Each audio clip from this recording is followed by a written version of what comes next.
bloque de entrevistas en Trama Educativa ya nos acompaña Estefanía Di Meglio, doctora en Letras y docente de la carrera Licenciatura en Letras de la Universidad Nacional de Mar del Plata. Bienvenida y muchas gracias por venir a Trama Educativa. Gracias a ustedes por recibirme. Bueno, la idea del programa de hoy es hablar un poco sobre la revista FEM, una revista que, bueno, vos nos contarás por qué dejó de existir y en qué momento surgió esta iniciativa de la revista FEM. Bien, primero, ¿por qué dejó de existir? Porque es algo conocido para todos por problemas financieros, por el contexto político, social y económico en México. Y surgió en 1976, duró hasta el año 2005 y surgió como la iniciativa de varias mujeres. Se cuenta que surgió en un viaje, ¿no?, de dos mujeres que hablaron a lo largo de ese viaje de un montón de cosas y entre ellas la necesidad de tener un lugar para hablar sobre la condición de las mujeres y ahora vamos a ver qué temas, así muy amplios para abordar muchos temas que no se abordaban en otros sectores y en otras áreas de lo social. Y bueno, surgió un poco como la extensión de una radio de la UNAM, a cargo de una figura central que fue Aleide Fopa, que luego fue secuestrada por la dictadura en Guatemala, tiene también una historia triste, pero bueno, ella fue un faro para lo que fue la fundación y luego toda la trayectoria de la revista FEM. Y surgió un poco, como dicen los objetivos del primer número, con la necesidad de la intervención en lo social, ¿no? Quizás no el objetivo de solucionar todo, porque se sabe que eso es imposible, pero sí al menos desde el dar un espacio y desde el dar un lugar a temas que no eran posibles en otros discursos sociales, bueno, crear un poco esta idea de periodismo feminista, ¿no? Y por eso se dice que es la primera revista feminista de América Latina por el año en el que surge, que realmente fue la primera, y también porque respondió a esta idea de hacer un periodismo feminista. Y para situarnos en contexto, ¿cuál era la coyuntura política, cultural en América Latina y en México en ese momento? Bien, en ese momento en México estaban en una debacle económica, por eso digo que son temas conocidos para los latinoamericanos, lamentablemente. Estaban en una debacle económica por lo que se conoció como el fin del modelo estabilizador, lo que se conoció como el milagro mexicano, que fue una decepción y que eso generó hiperinflación, falta de puestos de trabajo, bueno, un montón de temas, como digo, de los que ya conocemos. Entonces, el contexto económico era adverso, el contexto cultural y social era un contexto de revolución, se venía de digamos, en el ámbito transnacional de la Revolución Cubana, que de ahí surge también el fuerte carácter de intervención y el enfoque latinoamericanista que va a tener la revista, porque es de México, se escribe en México, pero con mujeres de diferentes lugares del mundo y sobre todo de Latinoamérica, pero tiene un enfoque que digamos, contempla las realidades de toda Latinoamérica.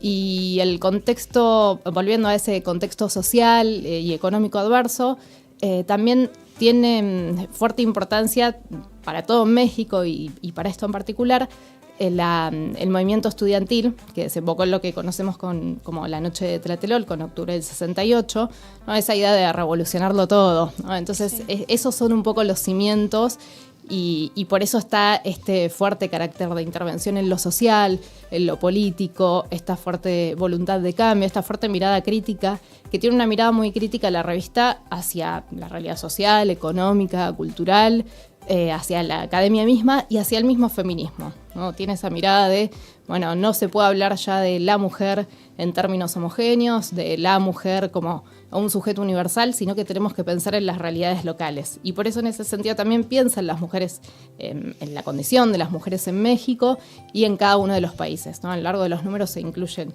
estas referencias a cada realidad de cada país e incluso de cada mujer, ¿no?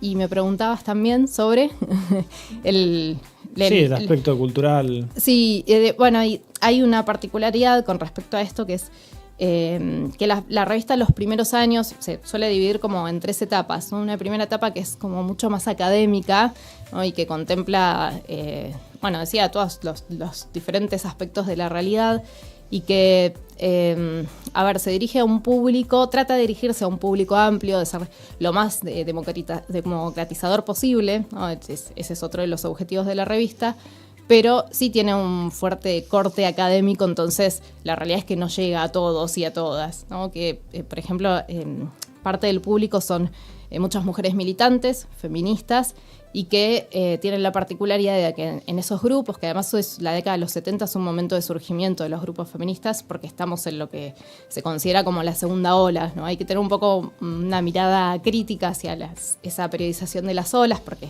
están hechas desde los feminismos blancos y dejan un montón de cosas de lado, o incluso dejan los protofeminismos de lado, o manifestaciones más individuales. Pero bueno, sí nos sirve para acomodarnos, ¿no? Esa segunda ola que luchó por los derechos de la mujer en términos generales y particularmente por el cuerpo de las mujeres, por cuestiones, por las tareas reproductivas, por el aborto. Esas son, digamos, como parte de las cuestiones principales. Y entonces en ese sentido también se ubica en esta segunda ola. Y otra de las características que tiene la segunda ola es la fuerte producción teórica, y acá retomo con lo que venía diciendo, que se hace desde la academia. Entonces la realidad es esa, que escriben mujeres, sobre todo académicas, que tratan de llegar a todas las mujeres, pero que las que más consumen esa revista son los colectivos feministas. Y que encima tienen una particularidad, decía, que es que compran un número en un grupo amplio. Entonces eso hace que, volviendo a la pregunta inicial, ¿no?, de qué hace que la revista deje de existir, los problemas financieros graves que tiene sobre todo en la última etapa, y sobre todo esto, que quizás un número lo compraba un grupo, ¿no?, grande, pero bueno, más allá de esa cuestión económica y ese detalle que hace que la revista no se pueda sostener, sí, lo que fue importante de eso es que marcó agenda para los grupos militantes y activistas del feminismo, ¿no? Las mujeres compraban la revista y ahí tenían los temas que eran marcados por ese grupo de mujeres que estaban pensando colectivamente. Teniendo en cuenta que es una revista que surge en el 76, en América Latina es una época de dictaduras, las que participaban de esta revista, o sea, los números que salían, o sea, ¿corrían el riesgo de ser censuradas? Muy interesante es la pregunta y muy atinada, porque sí, parte de ese contexto eran las dictaduras en el Cono Sur, que estaba, digamos, el mundo entero estaba polarizado en comunismo, capitalismo, Guerra Fría, ¿no? Entonces las dictaduras del Cono Sur, lo que se conoció como la Operación Cóndor, fueron parte de ese contexto. Y en México en particular las mujeres encontraron un lugar de resistencia, por supuesto, y de resguardo. Porque, por ejemplo, muchas mujeres de Argentina y de otros países también fueron exiliadas, ¿no?, durante la dictadura. Acá en Argentina, por ejemplo, hay una escritora que se llamó Tununa Mercado, Tununa Mercado, y que forma parte de la revista. Se exilia en México junto con su pareja Noé Gitric, otro crítico literario conocido, y encuentran Tununa Mercado, como tantas otras mujeres, en el lugar del exilio, un lugar para decir, un espacio, ¿no?, para decir lo que no podían decir acá en Argentina, porque sí eran fuertemente perseguidas y censuradas. Las mujeres, por múltiples motivos, por ser escritoras como Tununa Mercado, por ser feministas, aunque no se dijeran feministas, por ser mujeres a secas, ¿no? Entonces, en ese sentido, encontraron ese lugar para poder decir lo que no podían decir en otros países. Sin embargo, sí sufrieron dificultades no solo en la revista FEM, y quizás la revista FEM porque no era una revista tan masiva como otras, entonces pudo sobrevivir un poquito más, ¿no? Pero sí fue y retomando el contexto, fue un contexto adverso para el periodismo alternativo, porque, por ejemplo, en ese mismo año en el que surge FEM, se censuró uno de los diarios más importantes de México, ¿no?, que por hablar en contra del gobierno, ¿no? Entonces, bueno, hubo ahí todo un manejo en el medio y ese diario fue censurado. Entonces, sí, eran realmente un momento de dificultoso para poder hablar de cosas que no, digamos, no estarán aceptadas por el gobierno, de todo lo que fuera contrario al gobierno. Pero sí es cierto que se encontraron los subterfugios. Y bueno, las mujeres sí sintieron, si bien no era tampoco el ámbito ideal, porque México es un país que tiene una larga tradición, ¿no? Si situamos una larga tradición, fuertes manifestaciones del patriarcado, pero sí, frente a los contextos adversos de las dictaduras, muchas mujeres encontraron en el exilio la forma de poder hablar, la vía de hablar, e incluso se encontraron con el feminismo en los exilios, como en este caso en México. ¿Y cuáles eran los temas que trataban? todos los que tenían que ver con la condición de mujer. Por ejemplo, me traje machete. Paso Perfecto. a leer. Por ejemplo, trabajo invisible, sí, que es el trabajo que hacen las mujeres en las casas, que por no tener salario es considerado trabajo invisible y sin embargo es un trabajo, ¿no? Lo que es una discusión que sigue hasta el día de hoy. Exactamente, lo que seguimos reclamando, digamos, en nombre de todas, hasta el día de hoy, los trabajos reproductivos no pagos frente a los trabajos productivos, en esos momentos, sobre todo, trabajos productivos a cargo de los varones, trabajos reproductivos a cargo de las mujeres, todo lo que tiene que ver con las tareas de cuidado.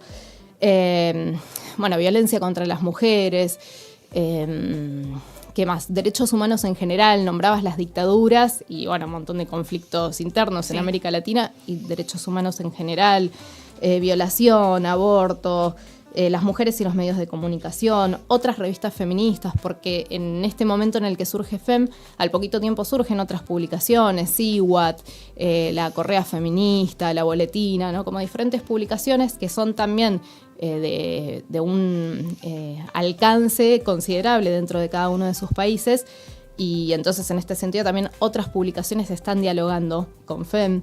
Literatura y mujeres. Es importante también decir que había diferentes secciones en la revista, como artículos, después la revista pasa a conformarse por monográficos, ¿no? Cada uno tiene un tema.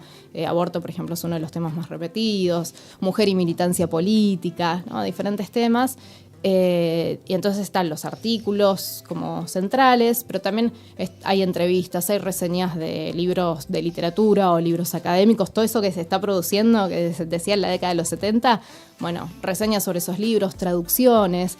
Y es importante también señalar que esas traducciones que se hacen no es solo de una lengua, por ejemplo, de Estados Unidos o del francés, ¿no? al castellano, sino que también se contextualizan, ¿no?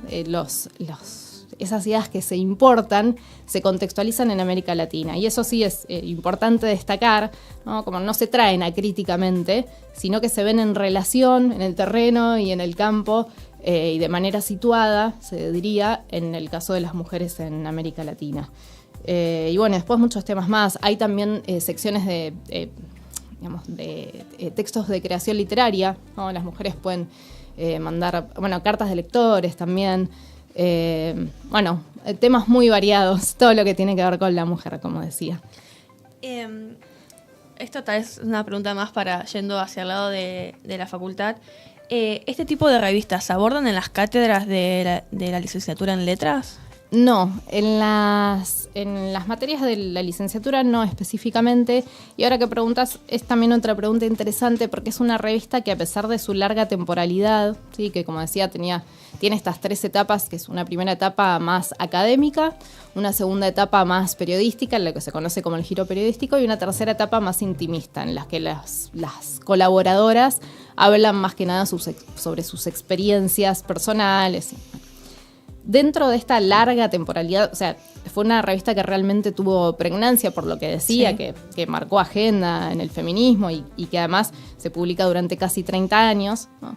A pesar de esto es una revista poco estudiada, ¿sí? Hay 2 tesis, una tesis de maestría, una tesis doctoral, hay algunos artículos, hay algunas notas sobre la revista y quiero decir, a pesar de su importancia, no se le dio desde la academia la debida importancia que tuvo, ¿no? y la influencia que realmente tuvo en marcar diferentes temas y en marcar una etapa o varias etapas, ¿no? En la segunda y la tercera ola de lo que es el feminismo. Entonces es muy poco estudiada y en la materia en la que estoy yo, sí, les hago referencia a veces, ¿no? Como porque siempre hacemos referencia a los temas que estamos estudiando y porque tenemos un enfoque desde la transversalización de la perspectiva de género que se requiere en las materias, sí tenemos un enfoque feminista y desde las disidencias también.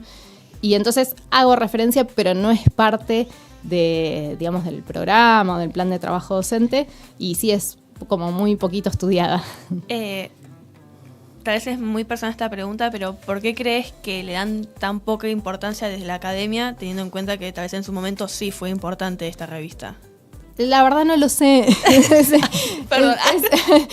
No, pero es una buena pregunta como para plantearse porque quizás porque a veces a las publicaciones periódicas en general no se las estudia tanto, ¿no? Como que están entre yo de hecho estudio literatura, ¿no? Y el análisis y el abordaje que se hace desde de estas publicaciones periódicas y de los proyectos editoriales es más desde un enfoque semiótico. Y quizás la gente que se dedica a la semiótica no se concentra tanto en este tipo de publicaciones y sí en otros temas, ¿no? Entonces, nada, eso me llevo a la pregunta para seguir reflexionando por qué se la estudió poco, que creo que es la pregunta que se hacen todos los investigadores, ¿no? Como señalan esto, es esa sorpresa que causa una revista tan importante porque fue tan poco estudiada, ¿no? Increíble. Bueno, Estefanía, muchas gracias por venir a Trama Educativa. Gracias a ustedes. Estefanía Di Meglio, doctora en Letras y docente de la carrera de Licenciatura en Letras de la Universidad Nacional de Mar del Plata.